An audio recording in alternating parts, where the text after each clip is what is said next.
देखो आज अपनी पहली क्लास है आयुर्वेदा इतिहास की। तो देखो अपन ने पदार्थ विज्ञान का प्रथम पेपर कंप्लीट कर लिया।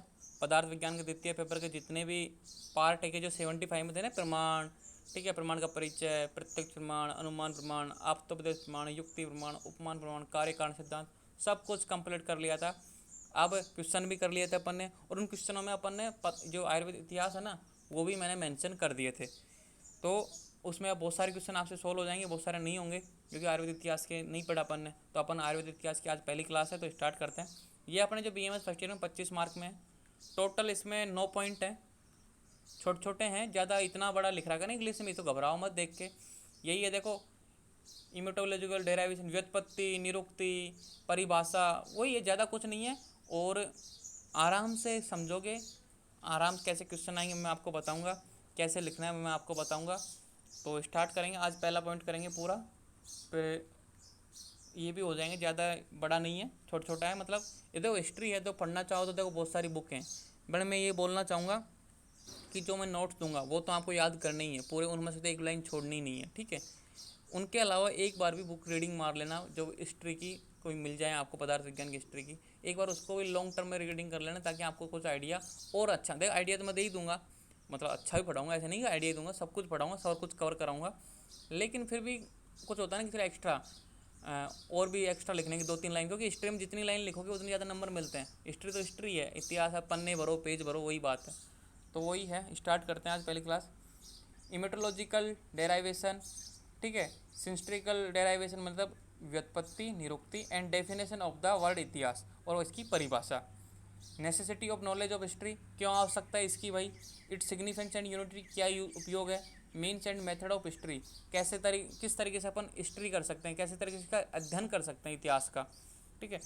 हिस्टोरिकल पर्सन, व्यक्ति, subject and time period, happening and their impact of Ayurveda, मतलब आयुर्वेदा पर व्यक्ति का, एक स्पेसिफिक व्यक्ति जैसे क्या, उसका क्या प्रभाव पड़ा, ठीक है। सब्जेक्ट कोई विषय, उसका क्या इफेक्ट पड़ा। टाइम, उसका क्या इफेक्ट पड़ा। एंड हैपनिंग, क्या घटना हुई उस पर आयुर्वेद का क्या इफेक्ट पड़ा। ये सब अपन आज पहले पॉइंट में करेंगे। छोटे छोटे हैं, ईजी समझ में आ जाएंगे, पहला पॉइंट क्लियर हो जाएगा आज की क्लास में।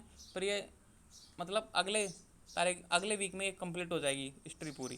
तो स्टार्ट करते हैं हिस्ट्री आयुर्वेद इतिहास। तो आयुर्वेद शब्द की व्युत्पत्ति देखो, सिलेबस के अनुसार करूँगा, कुछ टॉपिक नहीं छोड़ूंगा, ऐसे नहीं कि छोड़ रहा हूँ, कुछ नहीं छोड़ूंगा, पूरे टॉपिक कवर कराऊंगा।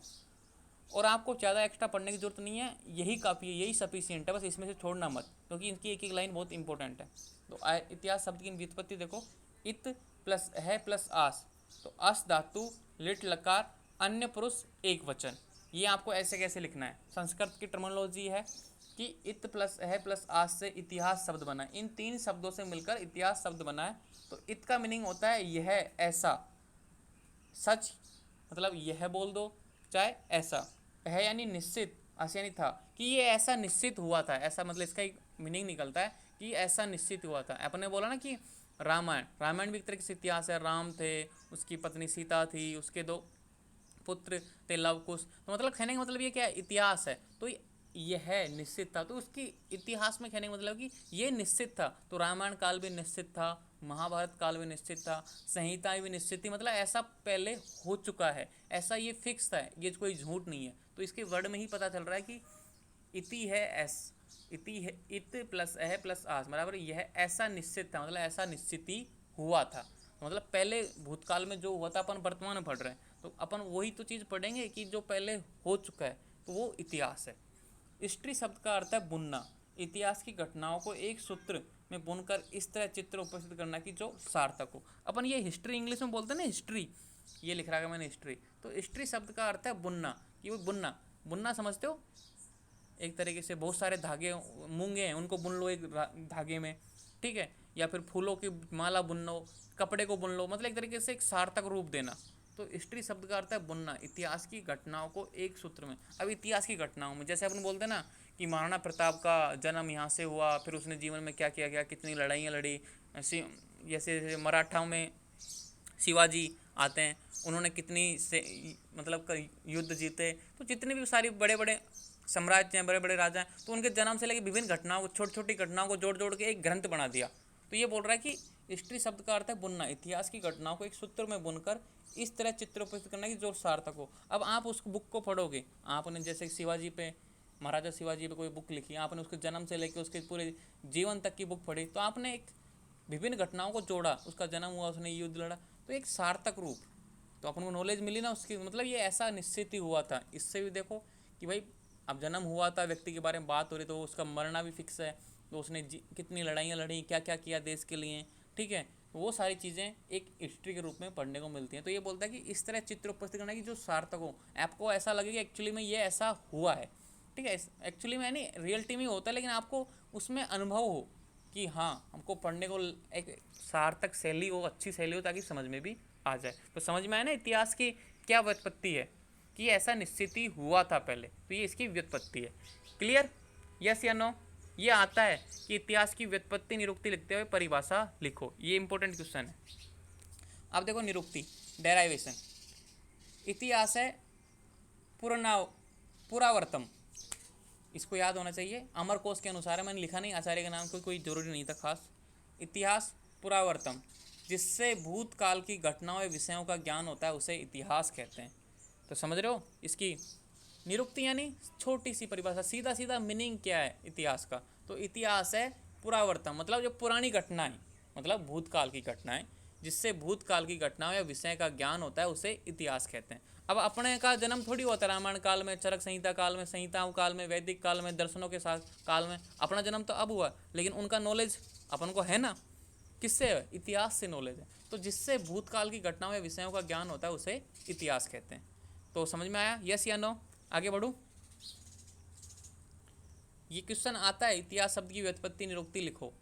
इतिहास की व्याख्या मतलब डेफिनेशन, धर्म अर्थ काम मोक्षणाम, धर्म अर्थ काम मोक्षणाम उपदेशो समन्वितम पूर्वतम कथायुक्तम ही इतिहासम प्रेक्षते। बहुत अच्छी परिभाषा, ये याद होनी चाहिए आपको, ये श्लोक याद होना चाहिए, ठीक है। धर्म अर्थ काम मोक्ष उपदेशो समन्वितम पूर्वतम कथायुक्तम कथायुक्तम इतिहासम, कथायुक्तम इतिहासम प्रेक्षते।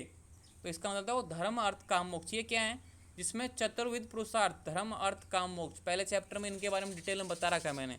तो जिसमें चतुर्विध पुरुषार्थ, धर्म अर्थ काम मोक्ष, जो अपना पदार्थ विज्ञान का प्रथम पेपर है ना, उसका पहला चैप्टर मैंने बता रखा है कि चतुर्विध पुरुषार्थ क्या होते हैं, धर्म क्या होता है, अर्थ क्या होता है, काम क्या होता है, मोक्ष क्या होता है, तो आप जानते होंगे। धर्म अर्थ काम मोक्ष से संबंधित उपदेश हो, मतलब इन चारों से संबंधित उपदेश हो, भूतकाल की घटनाओं का ज्ञान हो, कि जिसमें मतलब जिस बुक में, जिस शास्त्र में चतुर्विध धर्म अर्थ काम मोक्ष का ज्ञान हो, उपदेश हो, भूतकाल की घटनाएं, मतलब जो भूतकाल में हो चुका है वो सारी घटनाओं का उल्लेख करता हो, तथा कथाओं आदि का समाओ, कथाएं मतलब पौराणिक कथाएं, मतलब ऐसे उदाहरण के तौर पे, और जो पहले हो चुकी हैं उससे भी भूतकाल में उन कथाओं का समावेश हो, उसे इतिहास कहते हैं। ये इसकी डेफिनेशन है। ये श्लोक आपको याद होना चाहिए, इंपॉर्टेंट श्लोक है, इसलिए मैंने इसको मेंशन किया है।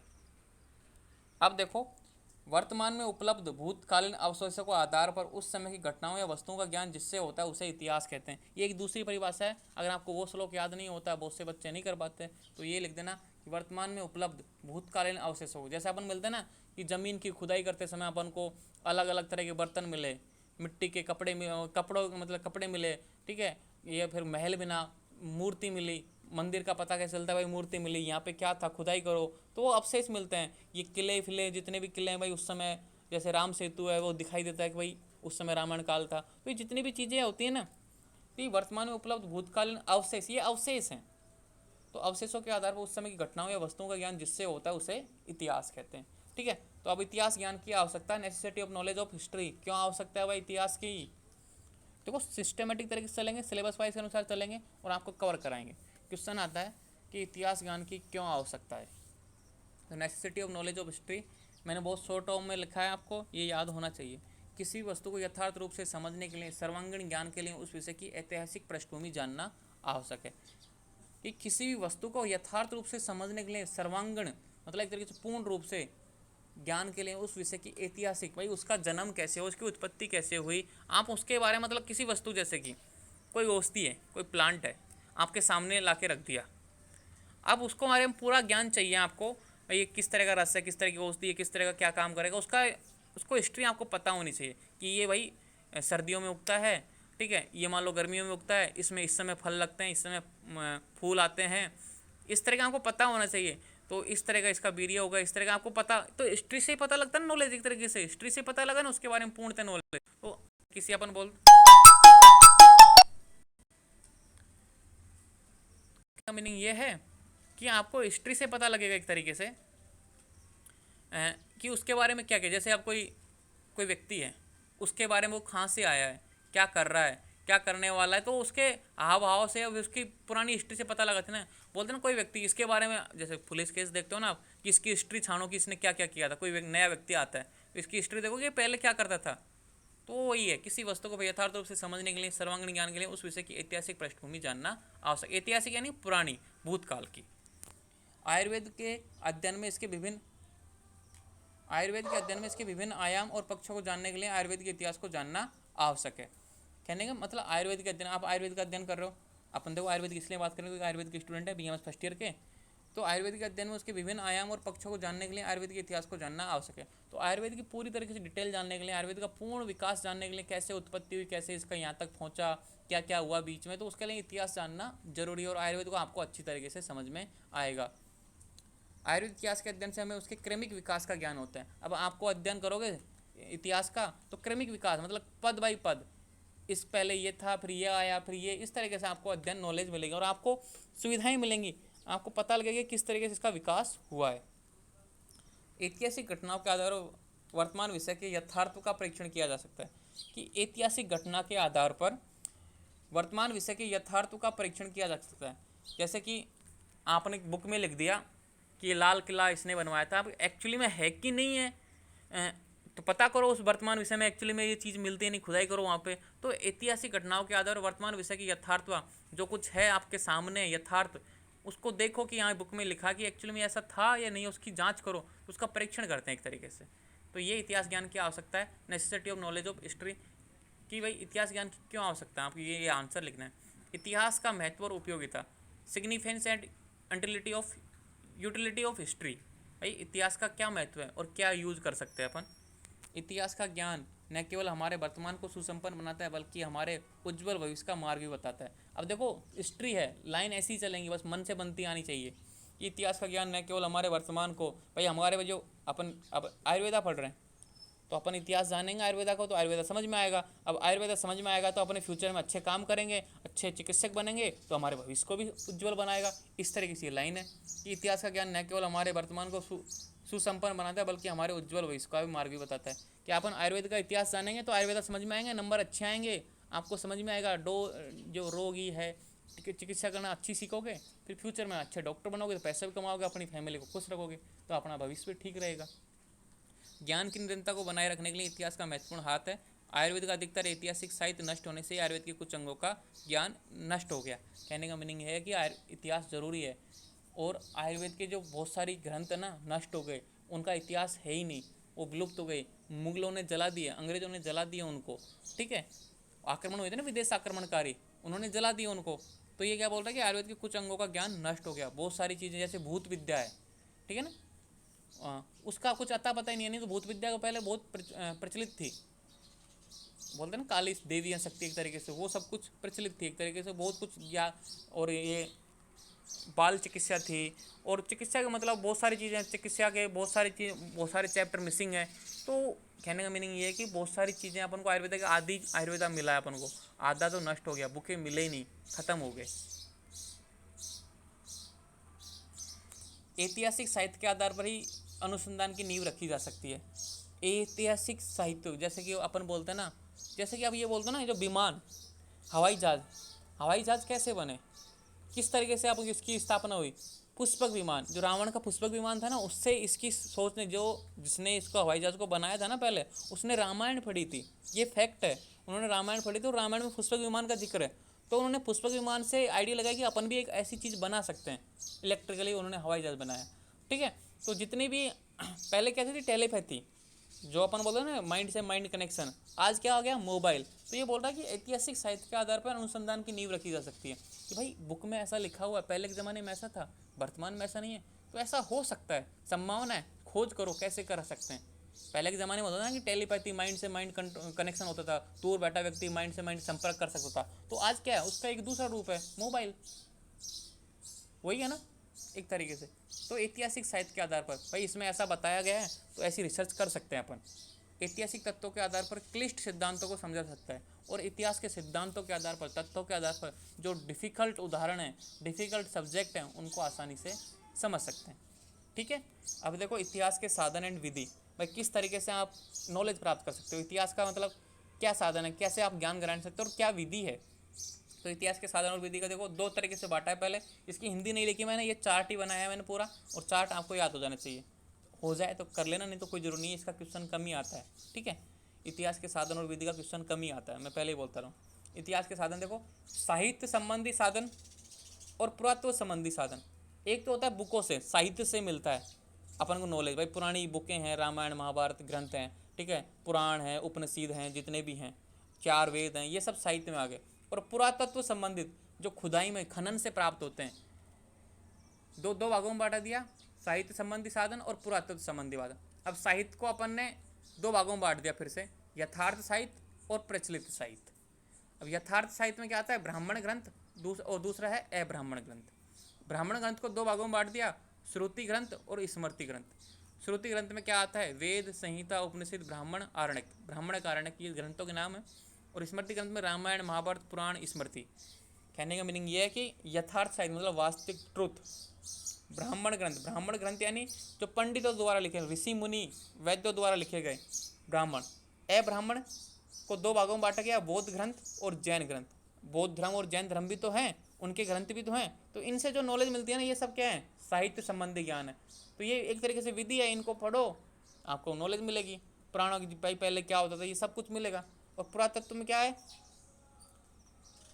शिलालेख, स्मारक और मुद्राएं। शिलालेख बड़े बड़े, जैसे कि बोलते ना, ये लाल किला है, ठीक है, ये महल है, ये मतलब क्या बोलते हैं, ताजमहल है, एक तरीके से जो स्तंभ हैं, बड़े बड़े स्तंभ हैं, स्मारक बना रखे हैं। दूसरा था स्मारक, स्मारक भी तो बनाते हैं, इसकी याद में ये स्मारक बनाया, तो वो सारी क्या है, इतिहास के प्रतीक हैं। मुद्राएं, सोने के सिक्के, चांदी के सिक्के, उस पर किस राजा का इस प्रतीक है, उस पर क्या छपा हुआ है, उस पर कौन से मतलब राज्य का कौन सी टाइम का उस पर अंकित है साल, वो ये सब आपको क्या मिलते हैं, पुरातत्व संबंधित नॉलेज मिलती है। तो यथार्थ साहित्य में ब्राह्मण ग्रंथ, अब्राह्मण ग्रंथ हो गए थे, और दूसरा था प्रचलित साहित्य। प्रचलित यानी यात्रा विवरण, पहला था यात्रा विवरण, दूसरा है जीवन वृत्तांत। जो प्रचलित साहित्य में यह आता है, क्या होता है कि यात्रा, कि भाई जैसे बोलते ना, वास्को डी गामा वहाँ से चल के आया, उसने अपने इसकी खोज की, ऐसे अलग अलग देशों की खोज की, तो यात्रा विवरण था कि वो अपने यात्रा का जो विवरण करते हैं ना, यहाँ से एक स्थान से दूसरे स्थान तक पहुँचने का, उसमें भाई ऐसे ऐसी घटनाएं आती हैं, तो वो सारी चीज़ें प्रचलित साहित्य में आती हैं। और जीवन वृत्तांत, किसी एक प्रचलित एक व्यक्ति का, एक जन्म से लेकर मृत्यु तक का जो जीवन वृत्तांत होता है ना, जीवनी, जिसको जीवनी बोलते हैं, कि भाई इसकी जन्म से लेकर मृत्यु तक के जिसने क्या क्या काम किए, कैसा कुछ किया, वो सब जीवनी वृत्तांत में आते हैं प्रचलित साहित्य में। तो ये इतिहास कहने का मीनिंग ये है कि ये साधन है कि आप बुकों से पढ़ सकते हो, या फिर पुरातत्व विभाग बोलता ना, कि एक तो ये पुरातत्व विभाग के अधीन आता है, मतलब एक तरीके से हिस्टोरिकल पहले जाइए। पुरातत्व विभाग मतलब एक तरीके से राजा महाराजाओं के टाइम का महल है, इसको मतलब हिस्टोरिकल पैलेस बोलते हैं। तो वहाँ से नॉलेज मिलती है, भाई इतना राजा था। अपन जाते हैं ना, जैसे उदयपुर में जाते हैं सिटी पैलेस में, भाई इसके ये राजा थे, इसके ये बेटे हैं, ठीक है, इन्होंने यहाँ पे ये किया था, यहाँ पे इनके महल थे, यहाँ पे रानी रहती थी, यहाँ पे राजा रहते थे। उनको देख देख के तो पता चलता है, अपने शिलालेख के स्मारक को देख देख के, उनकी जगहों को देख देख के अपन को नॉलेज प्राप्त होती है। तो अपन कभी गए हो घूमने हो तो देख, गाइड हायर किया करो, गाइड बताएगा आपको कि ये चीज़ होती है, तो ये राजा यहाँ पे बैठते थे, यहाँ पे सभा होती थी, यहाँ पे ये करते थे, यहाँ पे वो करते थे, नॉलेज मिल रही है अपन को। तो ये साधन है इतिहास के। ठीक है, समझ में आ रहा है ना मैं क्या बोल रहा हूँ। तो ज़्यादा जरूरी नहीं है, हो जाए तो कर लेना, नहीं तो छोड़ भी देना। ये इंपॉर्टेंट है, ऐतिहासिक व्यक्ति, विषय, काल और घटना का आयुर्वेद पर प्रभाव। Impact of historical person, subject, time, period and happening in Ayurveda. Happening on Ayurveda, भाई इनका क्या प्रभाव पड़ा, किसका, व्यक्ति का क्या प्रभाव पड़ा, विषय का क्या प्रभाव पड़ा, टाइम का क्या प्रभाव पड़ा, और घटना का क्या प्रभाव पड़ा, किस पर, आयुर्वेद पर। क्योंकि अपन आयुर्वेद के स्टूडेंट है, तो आयुर्वेद मेन फोकस आयुर्वेद पे। व्यक्ति का आयुर्वेद पर प्रभाव, मैंने एक एक को लिखा है, व्यक्ति, फिर ऐतिहासिक काल, एक एक का शॉर्ट टर्म में लिखा है ताकि आप लिख सकते हो एग्जाम में। व्यक्ति का आयुर्वेद पर प्रभाव, ऐतिहासिक घटनाओं का मुख्य आधार इतिहास में वर्णित विविध व्यक्ति हैं। इन्हीं के द्वारा किए गए कर्मों को आज हम इतिहास के रूप में जानते हैं। चाहे कोई भी सब्जेक्ट ले लो, आयुर्वेदा को छोड़ो, चाहे आप किसी भी ले लो, चाहे रामायण ले लो, चाहे आप महाभारत ले लो, चाहे ऋषि मुनि ले लो, चाहे कोई सा भी ले लो, किसी एक व्यक्ति के द्वारा जो काम किए गए हैं ना, उन्हीं को अपन ने लिखे गए हैं इतिहास के रूप में। रामायण राम जी के हैं, महाभारत कृष्ण जी है, ठीक है। इस तरीके से ग्रंथ ऋषि मुनियों के, जैसे एक ऋषि के द्वारा लिखे जाते हैं। जैसे जितने भी शास्त्र हैं, किस एक दर्शन को किस ऋषि ने लिखा, दूसरे को दूसरे ऋषि ने लिखा। तो एक विविध, ये बोलता है कि ऐतिहासिक घटनाओं का मुख्य आधार इतिहास में वर्णित विविध व्यक्ति हैं, उन्हीं के द्वारा किए गए कर्मों को आज हम इतिहास के रूप में जानते हैं। एक विशेष व्यक्ति ने कुछ काम किए थे, उन्हीं कर्मों को अपन जानते हैं। अपन बोलते हैं ना कि भाई अकबर ने इस समय हमला किया, महाराणा प्रताप ने इस समय हल्दी घाटी का युद्ध किया, ये सब एक व्यक्ति की तो बात होती है। इन्हीं के द्वारा किए गए कार्यों को आज हम इतिहास के रूप में जानते हैं। आयुर्वेद के इतिहास में संबंधित कुछ प्रमुख व्यक्ति हैं आत्रेय, आचार्य आत्रेय, अग्निवेश, चरक, सुश्रुत, वाग्भट, धन्वंतरी। बहुत सारे आचार्यों के नाम लिख सकता था मैं, लेकिन 5-6 लिखे हैं, और बहुत सारे मतलब आदि प्रमुख है। तो ये संबंधित व्यक्ति है ना। काल देश आदि की दृष्टि से इन आचार्यों की विचारधाराओं में परिवर्तन पाया जाता है। काल देश मतलब एक तो मतलब इंडिया में रहता है, कोई बाहर रहता है, तो उनके सोच में थोड़ा डिफरेंस रहता है। तो विभिन्न आचार्यों की कोई ने क्या मानना है, कोई ने क्या मानना है, तो अलग अलग टाइम किसके आधार पर, काल और टाइम के अनुसार, काल यानी टाइम और देश यानी जगह के अनुसार आचार्यों की सोच में विभिन्नता पाई जाती है। ये नॉर्मल व्यक्ति है कि जैसे कि बोलते हैं ना कि एक पीढ़ी से दूसरी पीढ़ी से सोच नहीं मिलती, ये टाइम का डिफरेंस है अपनी। जैसे कि एक तो दादाजी की सोच है, एक जवान पोते की सोच है, बहुत डिफरेंस है सोच में दोनों की में। क्यों? काल का फर्क है एक ही परिवार के दोनों व्यक्ति, एक दादा है एक पोता है, मतलब कम से कम 50 साल की इस पीढ़ी में 50 साल का अंतर है। किसका अंतर आ गया? टाइम का। लेकिन सोच डिफरेंस हो गई, एक की मॉडर्न सोच है, एक की पुरानी सोच है, ऐसे बोलते हैं ना। तो वो किसका सोच का डिफरेंस आ गया, विचारों का टाइम के अनुसार डिफरेंस आता रहता है। अब देखो ऐतिहासिक विषय का आयुर्वेद पर प्रभाव। इतिहास में जो विषय वर्णित है उसका क्षेत्र अधिक व्यापक है, मनुष्य की आवश्यकता के अनुसार विषयों में परिवर्तन होता गया। कहने का मीनिंग ये है कि भाई इतिहास में जो विषय वर्णित है ना, वो इतिहास में सारे विषयों, व्यापक मतलब सभी विषयों का वर्णन है। आप किसी भी क्षेत्र में जाओ, आयुर्वेदा को से अलावा, मतलब आप तो आयुर्वेदा पढ़ रहे हो इसलिए आयुर्वेदा की बात करेंगे, लेकिन आप किसी भी क्षेत्र में जाओ उससे संबंधित आपको इतिहास मिलेगा, उसकी हिस्ट्री मिलेगी, कैसे उत्पत्ति, उसकी संस्कृति की उत्पत्ति कैसे हुई, वो सब मिलेगा। तो मनुष्य की आवश्यकता के अनुसार, तो मनुष्य की जब ज़रूरतें बढ़ती गई, उसने अपनी नई नई चीज़ों की खोज की और उनके बारे में जानते गए, इतिहास कैसे उत्पत्ति हुई, क्या हुआ, सब कुछ जानते गए। आयुर्वेद के संदर्भ में दार्शनिक विषयों ने अधिक प्रभाव डाला, सत्य की खोज दोनों ने दिखाई है। अब यहाँ पे लिखा है कि भाई विषय, तो अपने जो आयुर्वेदा पर किसकी इफेक्ट पड़ा? दर्शनों का। अपन बोलते ना कि आयुर्वेद पे दर्शनों का क्या प्रभाव पड़ा, समझाइए विस्तार से। मैंने बताया था पदार्थ विज्ञान पेपर फर्स्ट चैप्टर नंबर 2 दर्शन वाले चैप्टर में बताया था कि भाई दर्शनों का आयुर्वेद पर क्या प्रभाव पड़ा, विस्तार से बताइए। लिखवाया था कि नहीं लिखवाया था? लिखवाया था ना, वही है। ऐतिहासिक काल का आयुर्वेद पर प्रभाव। अब देखो अपन ने व्यक्ति देख लिया, विषय देख लिया, अब काल देख रहे हैं। भारतीय इतिहास को पाषाण युग, सिंधु घाटी की सभ्यता, वैदिक काल, प्राचीन काल और मध्यकाल से लेकर आधुनिक काल तक विभक्त किया गया है। अब देखो ऑटोमेटिक विभक्त हो गया ना।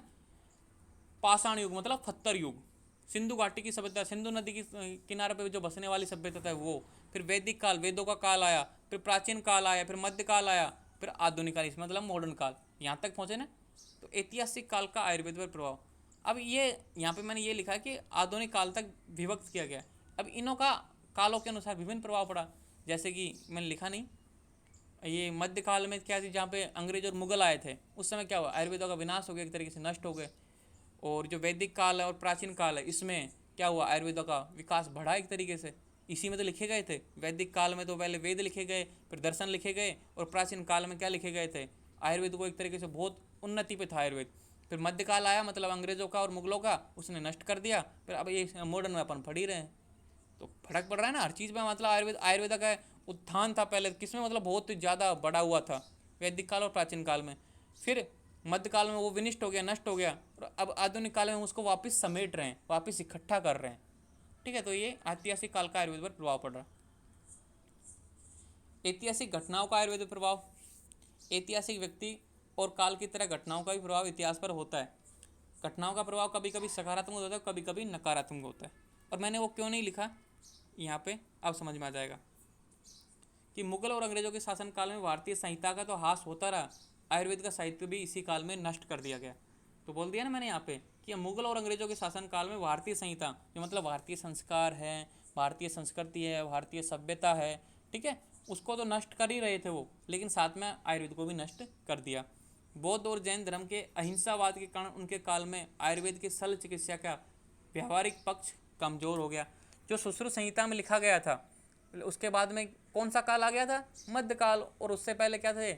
बौद्ध धर्म और जैन धर्म प्रचार मतलब बहुत ज़्यादा डोमिनेंट हो गया था इंडिया में, मतलब भारत में डोमिनेंट हो गया था। और क्या करते थे? अहिंसावादी थे कि किसी जीव की हत्या मत करो, किसी जीव को काटो मत। तो वो क्या करते थे? सुश्रुत के अनुसार जो शल्य चिकित्सा थी ना, वो करने ही नहीं देते थे, मना कर देते कि ये पाप है। किसी जीव मरे हुए व्यक्ति के काट छाट करना या फिर किसी जीवित व्यक्ति को काटना, ये सब मतलब एक तरीके से पाप कर्म है। तो ये क्या हुआ थी, जो इस वजह से मेन कारण है शल्य चिकित्सा, जो आयुर्वेद की शल्य चिकित्सा है ना, उसका पीछे रहने का एक मुख्य कारण है कि बौद्ध और जैन धर्म के अहिंसावाद के कारण, अहिंसावादी थे वो, मतलब मार काट वो चीरा फाड़ी बिल्कुल अलाउ ही नहीं करते थे। इस कारण भी अपनी शल्य चिकित्सा पीछे रह गई। वैज्ञानिक और बुनियादी प्रकृति के साथ साथ वनस्पतियों का ह्रास होता गया, और अपन ने जो पेड़ पौधे संस्थान थे उनकी संरक्षण नहीं की तो नष्ट होते गए।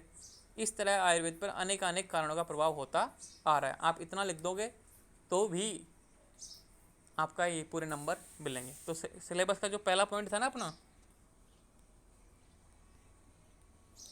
व्युत्पत्ति, निरुक्ति, डेफिनेशन, फिर नेसेसिटी, सिग्निफिकेशन और यूटिलिटी, फिर है मेथड ऑफ हिस्ट्री, मतलब मेथड किस तरीके से स्टडी करते हैं साहित्य से, और एक तरीके से वो क्या थे, स्मारक थे ना वो सारे, और फिर व्यक्ति, सब्जेक्ट, काल और घटना, ये सब अपन ने मतलब पूरा पहला पॉइंट कवर किया है। पूरा एक भी टॉपिक नहीं छोड़ा मैंने, क्योंकि ये इंपॉर्टेंट है, इसमें क्वेश्चन आता ही आता है, पहले पॉइंट से क्वेश्चन आता ही आता है, तो इसको पढ़ लेना। फिर अब कल से अपन करेंगे दूसरा, तीसरा, चौथा, पाँचवा, ये जितने भी 9 पॉइंट हैं ये सारे कवर कर लेंगे, ठीक है। तो आज की क्लास दी एंड करते हैं। थैंक यू आज की क्लास के लिए, धन्यवाद। ओके।